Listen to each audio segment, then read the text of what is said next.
धर्मवीर मित्रमंडळाच्या वतीने संत रविदास महाराज जयंती महोत्सव मोठ्या उत्साहात साजरी।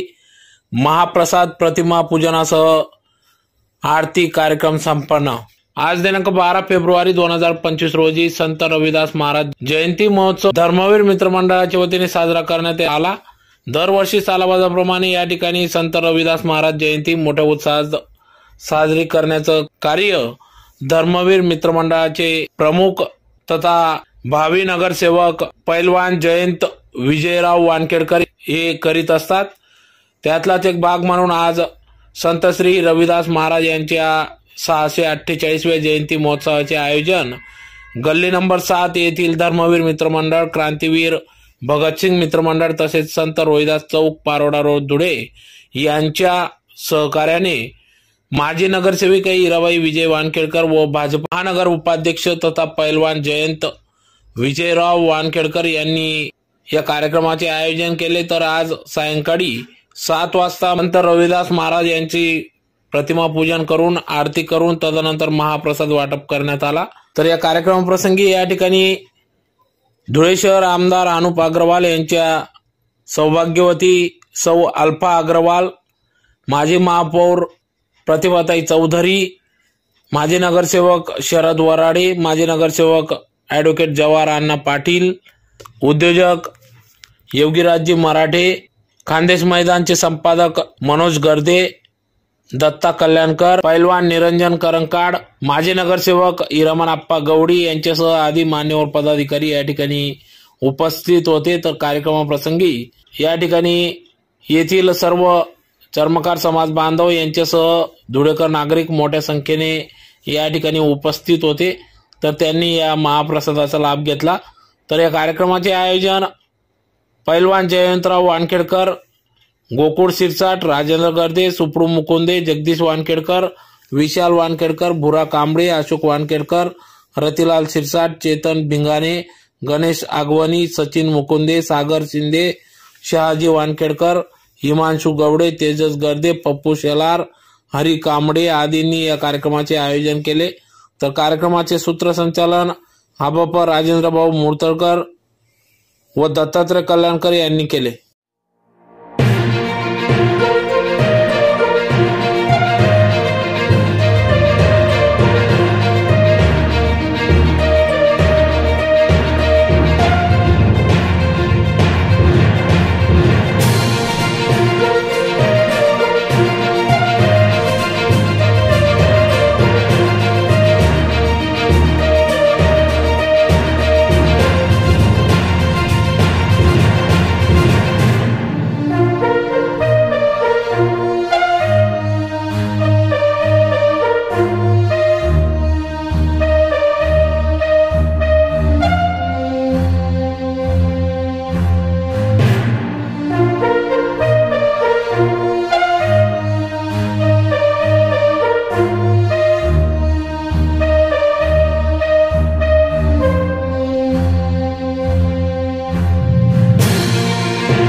आज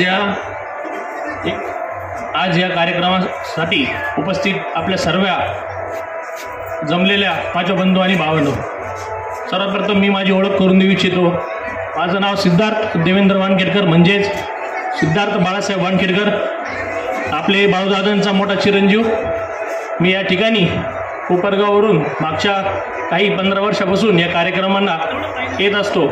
प्रास्ताविक करण्याचं हे जे मला सौभाग्य भेटलं आहे त्याबद्दल मी आपले सर्वांचा आभार मानतो। तसेच या कार्यक्रमाबद्दल आलेल्या मान्यवरांना मागच्या काही वर्षापासून जे आमचं कुटुंब या शहरासाठी, या परिसरातील मान्यवरांसाठी हा उपक्रम करत असतो। गेल्या 20 वर्षापासून काही ना काही कार्यक्रम या ठिकाणी होत असतात। गेल्या काही वर्षापूर्वी या ठिकाणी कीर्तनाचा कार्यक्रम केला जात असतो। कीर्तनाचा कार्यक्रम करत असताना बऱ्याचशा महंतांनी आम्हाला, म्हणजेच आमच्या परिवाराला व माझ्या चुलत्यांना एक संदेश दिला, जो अतिरिक्त खर्च आपण होत असतो त्याला फाटा काढून व अन्नदान हे श्रेष्ठ दान असतं, हे आपण करावं। मागच्या वर्षी याच ठिकाणी, याच वेळी, याच ठिकाणी आपल्या सर्वांच्या साक्षीने मागच्या वर्षी आपण डाळबट्टीचा कार्यक्रम ठेवला होता। याही वर्षी सुंदर असा मेजवानी वानखेडकर कुटुंब व आपल्या परिसरातील सर्वच्या प्रयत्नांनी या ठिकाणी सकाळी 5 वाजेपासून सर्व मेहनतीला लागलेले होते। आपल्या मंडळाचे या गल्लीतील व या खुंटावरील सर्व सदस्यांचे, जे माझ्या राईट साईडला बसलेले आहेत, त्यांनी देखील आपला बहुमूल्य वेळ काढून आज या ठिकाणी या कार्यक्रमाला यशस्वी कसे करता येईल यासाठी प्रयत्न केले। त्याबद्दल आपण सर्वांनी टाळ्यांच्या गजरात त्यांचं अभिनंदन करायचं आहे। या ठिकाणी कार्यक्रम करणं हा सोपा नसतो मित्रांनो। देणगी कोणी देऊ शकतं, पैसा कोणी लावू शकतं, पण मनाने, धनाने व तसेच या ठिकाणी आपल्या देवाचं व आराध्य देवताचं आज हा कार्यक्रम आहे। आपल्या सर्व कामाला साईडला ठेवून या ठिकाणी आपण आलात। आपलं मन चंगा तो कटटिमी गंगा असा संदेश आपले रविदास गुरुजी देत असतात, हे मला कळलंय। आपल्या सर्वांना पुनश्च एकदा आभार मानतो व तसेच असंच प्रेम आमच्या कुटुंबावर राहू ही विनंती करतो। माझे 2 शब्द संपवतो। धन्यवाद। या ठिकाणी आम्ही सर्व आमचं कुटुंब, या गल्लीतले सर्वांचे लोकांचे कुटुंब काम करत आहेत। मित्रांनो, हा कार्यक्रम जरी पैलवान खर्च करत असला, पण हा आपल्या समाजाचा कार्यक्रम आहे आणि समाजासाठी माता भगिनींनी सुद्धा तसं योगदान दिलं पाहिजे, कार्यक्रमाला आले पाहिजे। माझ्या मनानुसार आज या ठिकाणी या गल्लीमध्ये किती महिला असतील, किती माणसं असतील, त्यांनी या खरं म्हणजे या उपस्थित राहून या कार्यक्रमाची शोभा वाढवायला पाहिजे की हा आपला घरचा कार्यक्रम आहे। मित्रांनो, अनेक लोकांकडे पैसे आहेत पण खर्च करण्याची दैनत नाहीये। मी खरंच माझ्या भावाला मानतो की माझा भाऊ खूप म्हणजे समाजासाठी खूप करतो, म्हणजे जे अभिमान नाही करत तो करतो। असं प्रेम त्याच्यावर वारडांनी ठेवावं, सगळ्या लोकांनी ठेवावं, एवढं मी बोलतो आणि थांबतो। महाराजांच्या जयंतीनिमित्त सर्वप्रथम त्यांना मी विनम्र अभिवादन करतो।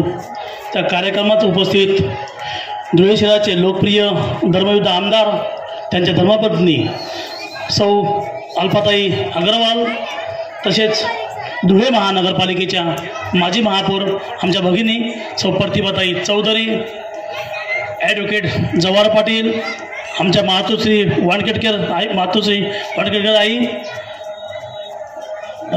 माजी नगरसेवक निरंजन भैया करंजकर, शरद भाऊ वराडे आणि या कार्यक्रमाचे आयोजक जे वानखेडकर परिवार, मी खरोखर वानखेडकर परिवाराचा एक आभार मानतो की खरंच एकदम छोट्या चांगला कार्यक्रम केलेला आहे।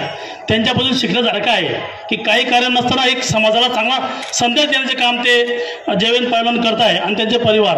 विशेष म्हणजे बालू भाऊ तर कोपरगावला असतात, कोपरगावून ते नेहमी त्यांचं माझं नेहमी बोलणं होत असतं की काय चालू आहे, काय नाही धुळे शहरात, काय नाही इथं माझ्या पेपर बघून त्यांना बरंचसं इथं काय चालू आहे ते कळतं आणि ते खरंच संत रविदास महाराजांच्या जयंतीनिमित्त ते कोपरगावून इथे येतात। खरं या परिवारातून आपल्याला शिकण्यासारखं आहे।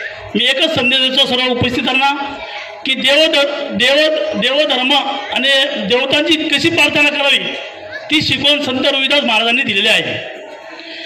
शीख समाजाचे ग्रंथ आहे, त्या ग्रंथामध्ये 41 कविता त्यांच्या त्या कवितेमध्ये त्यांनी त्या पुस्तकात लिहिलेल्या आहे.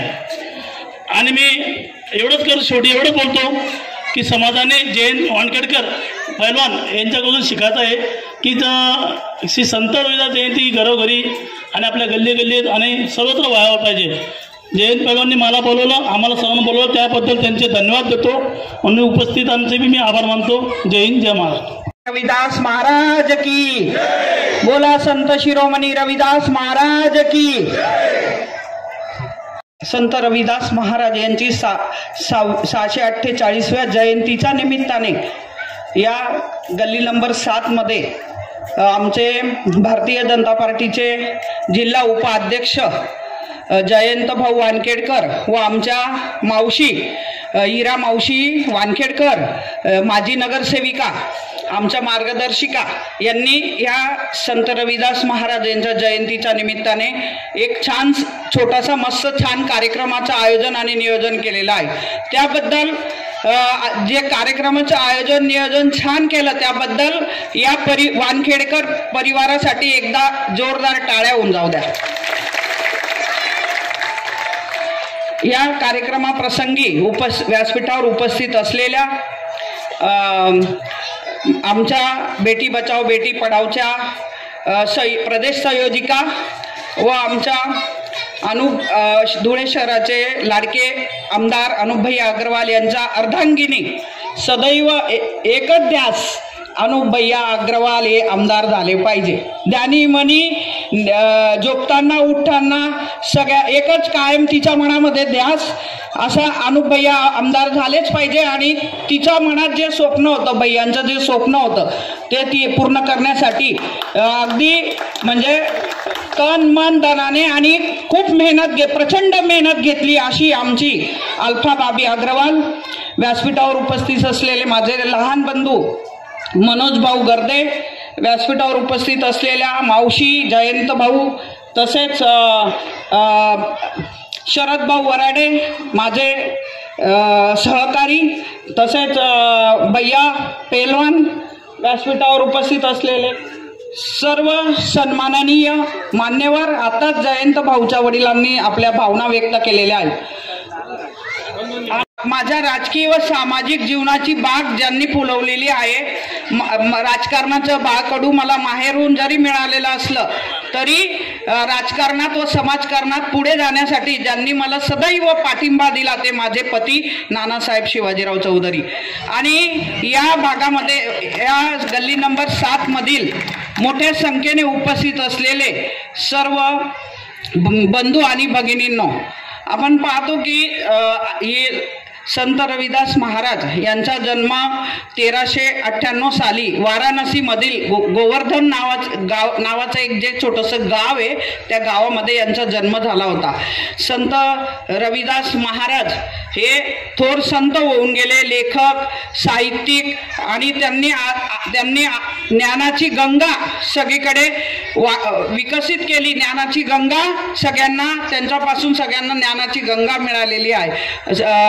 स्पृश्य अस्पृश्य जातीभेद या गोष्टींपासून ते खूप दूर होते. ज्या वेळेला मी तुम्हाला सांगावंसं एक छोटा कविता याद आई है कि उसका सार ये था संत शिरोमणि महाराज की कि भगवान उसी हृदय में वास करते हैं, भगवान उसी हृदय में वास करते हैं जिसका हृदय निर्मल कोमल और जिसके हृदय में द्वेष बेर नहीं रहता है, उसी के हृदय में भगवान वास करते. उसी को आदर्श मानते हुए भैया और हमने AB फाउंडेशन करके एक संस्था चालू की है जिसमें मेडिकल का फॉर्म वगैरह सब जितना भी इलाज होता है कम कीमत में होएगा और जहाँ तक बनते गिरता है वो फ्री में इलाज कराया जाता है. उसका ऑफिस अपने भैया का जो नगर पालिका के सामने जो पुराना ऑफिस था वहाँ पे रजिस्ट्रेशन चालू है. जिसे कोई भी तकलीफ कोई भी बीमारी हो, अभी लेटेस्ट में हम लोग कैंसर के ऊपर इलाज चालू है, लेडीज़ का सर्वाइकल कैंसर के ऊपर कैंप वगैरह लगे हुए हैं, जेंट्स के लिए थ्रोट कैंसर है, लिवर की जो प्रॉब्लम्स वगैरह है उसके लिए भी चालू है. और प्रशासन से हमने मोबाइल वैन के लिए भी अप्लाई किया है जो जल्द से जल्द अपने को मंजूर हो जाएंगी. बस यही बोल के मेरे 2 शब्द समाप्त करना चाहती हूँ. धन्यवाद. माझे समाज बांधव सगळे इतर समाज बांधवांचं सुद्धा सहकार्य असतं आम्हाला प्रेरणा द्यायला. मी कमीत कमी 25 ते 30 वर्षापासून सामाजिक क्षेत्रात काम करत आहे. भरपूर कार्य केले, मोठे मोठे गणपती उत्सव साजरे केले. एक संस्था सूर्यमुखी क्रीडा सांस्कृतिक मंडळ सुद्धा मी स्थापन केलं. तिचं मंदिर सुद्धा आज 80 फुटी रोड चौकात आहे. माझ्या आयुष्यामध्ये जे लाल मातीत खेळलो मी, तर मला हिंदू धर्माची फार हे होती. बजरंग भक्त म्हणजे पहिल्यापासून माझी ती एक छंद होता. त्या बजरंगच्या आशीर्वादांनी मी आज पैलवानकी क्षेत्रात नाव कमवलं आणि त्या मारुतीच्या आशीर्वादांनी मी आज सगळ्याकडे मी आज नावलौकिक झालो. त्याच्यानंतर आध्यात्मिक मार्गामध्ये आम्हाला एक दंडेवाले बाबा म्हणून एक बुजुर्ग हस्ती सुद्धा त्यांचं दर्शन झालं.